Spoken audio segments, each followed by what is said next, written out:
Avis vascular centre మన దేశంలోనే the best varicose vein hospital. ఈ ఆపరేషన్ అరుణారెడ్డికి సంబంధించిన సినిమా గురించి నాదొక ప్రశ్న సార్. మీరు చాలా అలవోకగా నైటీ వేశారు, చాలా అలవోకగా చీర కట్టారు. సో పోసాని కృష్ణమర్లో ఏది చేసినా స్క్రీన్ మీద వర్కౌట్ అవుద్ది. సినిమా ఇండస్ట్రీలో ఆయన ఎక్కడ పెడితే అక్కడ బంగారమే. అయితే ఆ మెంటల్ కృష్ణ సినిమాని నేను టైర్ 1 టైర్ 2 ఇలాంటి నమ్మరు, కానీ బట్ మీకు క్వశ్చన్ అర్థం అవడానికి చెప్తున్నాను. ఒక టైర్ 3 హీరోకి మెంటల్ కృష్ణ సినిమా రాశారు మీరు, తక్కువ మార్కెట్ ఉండే హీరోకి. అతను కూడా నైటీ వేసుకోవడానికి ఇష్టపడకపోతే మీరు ఆ సినిమా తీశారు. అయ్యో పెట్టలే, ఆయన సిగ్గుపడ్డాడు. సో పేరు ఎందుకు లేని నేను పేరు చెప్పట్లేదు. అవును, అంటే ఆ హీరో కూడా వేసుకోకపోతే మీరు వేసుకున్నారు. తర్వాత కాలంలో సార్ మీ తరువాత ఈ రోజుకి కూడా మళ్ళీ అంటే చిన్న చిన్న దెయ్యాల సినిమాల కోసం వేసుకొని ఏదో లారెన్స్ గారు ఇలా చేశారు, కానీ బట్ ఆ తర్వాత మళ్ళీ అలా చీర కట్టుకుంది ఒక అల్లు అర్జున్ గారే. పుష్ప సినిమా చూస్తున్నప్పుడు ఆయన అలా చీర కట్టుకొని అటువంటి ఒక పెద్ద mass hero, pan India hero. అవును, మీకు చూసినప్పుడు ఖచ్చితంగా మీకు ఏదో ఒక ఫీలింగ్ కలిగి ఉంటుంది కదా, ఒక ఇంప్రెషన్ వచ్చి ఉంటుంది కదా. అవును, అది షేర్ చేయండి సార్. అది వాళ్ళందరికంటే నేను మెంటల్ కృష్ణలో నైటీ వేసుకున్నా. అవును, నైట్ ఇంకా అన్యాయం కదా, చీర అంటే ఏడ కప్పుకోవచ్చు. నేను ఎక్కడ పెట్టుకొని నైటీ వేసుకొని నేనేమన్నా ఇసరా అని అనుకొని వస్తే ఒక హీరో వద్దన్నారు. వద్దండి, అది వద్దు అంటే నేను అడగల, అంటే కన్విన్స్ చేయలే. అతనికి ఇష్టం లేనప్పుడు తప్పు. అది ఇంకొకటి మళ్ళా శివాజీని అడిగా.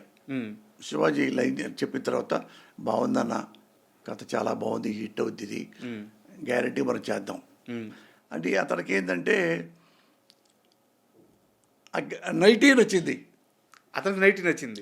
ఎందుకంటే శివాజీ సినిమాలు చేశాడు కదా, టేస్ట్ ఉన్నాడు, కొంచెం కథ పల్స్ తెలిసిన మనిషి. అందుకని అందులో ఈ నైటీ వేస్తే నాకు మంచి ఇంకా బాగా క్రేజ్ వస్తుంది అన్న భావన కూడా ఉంటుంది. అంటే క్లెవర్ కదా మనిషి, కాస్త సబ్జెక్ట్ తెలిసిన మనిషికి అర్థం అవుతుంది. అవును, అట్లా అయిన తర్వాత నేను సంతోషపడ్డా. అయిన తర్వాత మళ్ళీ ప్రొడ్యూసర్ గారు వచ్చి మాట్లాడి కూర్చున్న తర్వాత నాకు కూడా డౌట్ వచ్చింది. అంటే శివాజీ ఏమో స్మూత్గా ఉంటాడు, సన్నగా చిన్నగా ముద్దుగా అట్లా ఉండేవాడు.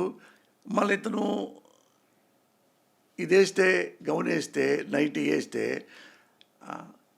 అంటే ఎమోషన్గా రాదేమో, అంటే భయపెట్టే మనిషిలాగా ఉండడేమో. ఒక చిన్న సైజులాగా ఉంటాడు కదా, సన్నగా ఉంటాడు. నేనంటే హైట్గా ఉంటా, 6, చెప్పులు వేసుకుంటే 6'1" అవుద్ది. మీరు ముందు రాసిన హీరో కూడా చాలా పెద్ద హైట్ లేండి. అవును, అట్లా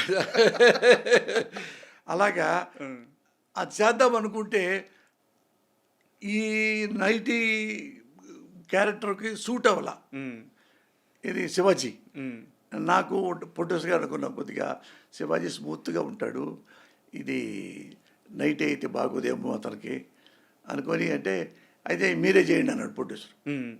నేనేట మరి బీరేసి గిరేసి నాకేముందంటే, బీరేసి ఏమక్కర్లేదు సార్, నాకు ఇష్టం, మీరు చేయండి, పోతే పోయింది వచ్చింది, చేయండి, నాకు గ్యారెంటీ చూశాక మీరు కథ రాసేటప్పుడు ఆ మాట రాసేటప్పుడు చూశాను నేను అంటే. ఆయనే చెప్పాడు, మోహన్ వడ్లపట్ల గారు, ఎంత డబ్బులో అంతే ఇచ్చాడు. డబ్బులు ఇచ్చేసి సినిమా హిట్ అయిపోయింది. ఒక్క రోజుకే డబ్బులు వచ్చేసింది సార్. అది అట్లా కుదిరింది. ఆ తర్వాత నా నైటీయే వేసిన వాడిని చీర కట్టుకోలేనా? అంతకుముందు అల్లు అర్జున్ ఉన్నా కట్టుకున్నా, ఇంకోళ్ళు కట్టుకున్నా, ఇక డోంట్ కేర్. అందుకని ఇది నాకు సూట్ అవుద్ది నా క్యారెక్టర్కి అనుకుని రాశా సార్. చీర కట్టుకొని చూశారుగా మీరు, ఆ టీజర్ చూస్తుంటే మీకు మాత్రం యాప్ట్ అయ్యే క్యారెక్టర్ లాగా ఉంది అది. అవును, అంటే ఒక హీరో కట్టుకోవాలంటే కొద్దిగా ఇబ్బందిగా ఉంటుంది ఎవరికన్నా. పైగా ఏంటంటే సూట్ అవ్వాలి ఆ కథ, ఆ కథ సూట్ అవ్వాలి. ఏ చీర కట్టినప్పుడు అతని యాక్టివిటీ ఎలా ఉండాలో అవన్నీ ఉండాలి. ఉంటే అప్పుడు జనం అందరూ చూస్తారు, నవ్వుతారు. లేకపోతే కొంచెం వెగటుగా ఉంటుంది నచ్చకపోతే. అందుకని నేను చూసుకున్నా, ఓకే ఇది నాకు సెట్ అయింది అని యాక్సెప్ట్ చేశా.